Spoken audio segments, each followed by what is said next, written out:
এই রোগের মধ্যে আমার গুনাহ খাতা আল্লাহ পাক তামাম জীবনের সমস্ত গুনাহ খাতা মাফ করে দেবে। তাহলে আমরা এটা বুঝার বিষয়, আমরা আমাদের যে রোগ এলো আমরা কি ভরসা হারিয়ে যাই যে কি হবে আল্লাহ কাছে শুকরিয়া আদায়। আরেকবার আপনার রোগ হয়েছে, আপনি মসজিদ যান, আল্লাহ কাছে নামাজ পড়ুন, সালাতুল হাজাত সুন্নাহ নামাজ পড়ুন, দোয়া করুন আল্লাহর কাছে, তারপর আপনি ডাক্তার বাড়ি যাবেন। এইটাই তো হচ্ছে মুসলমানদের একই বিশ্বাস। তাহলে আপনি কিসের বিশ্বাস করলেন? ইয়াকা নাবুদু ওয়া ইয়াকা নাস্তাইন। আমরা নামাজের মধ্যে সবসময় বলি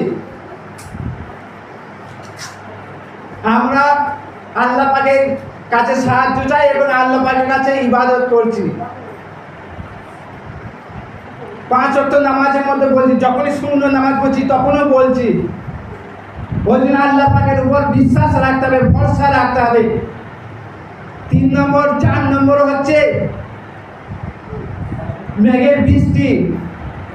এখন সিজন চলছে, যে কোনো সিজন, ও আল্লাহ পাক এমন বৃষ্টি দিলে আমার সব চলে গেল, সব ধূলিসাৎ হয়ে গেল। আরে আল্লাহ পাক আলমির গায়ব অন্তর খবর সবই জানে।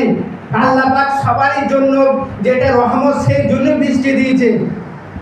আপনার একাই ধান দেখলে হবে না, আরো মানুষের কত কষ্টই আছে, পশু পাখি আছে, জীবজন্তু আছে। আল্লাহ পাক সবারই নিয়ে চিন্তা ভাবনা করে মেঘের বৃষ্টি দেয়। এগুলো হচ্ছে আল্লাহ পাকের রহমত। আমরা এর মধ্যে মন খারাপ হয়ে যায়। আর আল্লাহ পাকের 4টি আযাব যা মানুষ আনন্দ গ্রহণ করে। আল্লাহ পাকের 4টি আযাব যা মানুষ আনন্দ গ্রহণ করে। 1 নম্বর হচ্ছে মানুষ এত এগুলো ভালোবাসে না, রহমতগুলোকে ভালোবাসে না, রহমতগুলোর জন্য মন খারাপ হয়ে যায়। আর আল্লাহ পাকের 4টি আযাব যা মানুষ আনন্দ গ্রহণ করে, এগুলো একবারই ভালো করে গ্রহণ করে, মানে একবারই। 1 নম্বর হচ্ছে কি জানেন? সুদ। সুদ থেকে মানুষ বেঁচে থাকতে পারে না, এই সুদ ছাড়তে হবে। এই সুদ চালু করেছিল সে ফেরাউন, যে সুদ খায় সে ফেরাউনের দলে। সর্বপ্রথম সুদ চালু করেছিল ফেরাউন। সে ফেরাউন কি দাবি করেছে সবাই জানি, সে আল্লাহ বলে দাবি করেছিল, এখন পর্যন্ত লাশটা মিশরে রয়েছে। সে সুদ চালু করে গেছে। আমরা মুসলমান দাবি করছি আর হর হর করে সুদ খাচ্ছি আর এখানে নামাজ পড়ছি,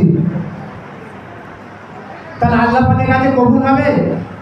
আল্লাহ পাকে যদি 1 টাকাও যদি হারাম পয়সা চলে যায়, তাহলে আল্লাহ পাকের দরবারে কবুল হবে না।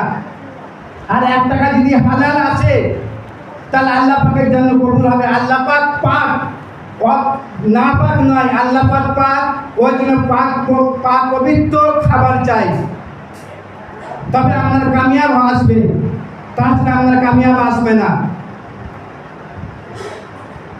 1 নম্বর। 2 নম্বর হচ্ছে মিথ্যে কথা। হর করে আমরা মিথ্যে কথা বলছি, এত মিথ্যে কথা বলছি, সবসময় মিথ্যে কথা বলছি। মিথ্যে কথা থেকে আমরা বাঁচতে পারছি না। এই মিথ্যে কথা ছাড়তে হবে। মিথ্যে কথা যে ব্যক্তি বললো তার কাছে ফেরেশতা 1 মাইল দূরে পালায়।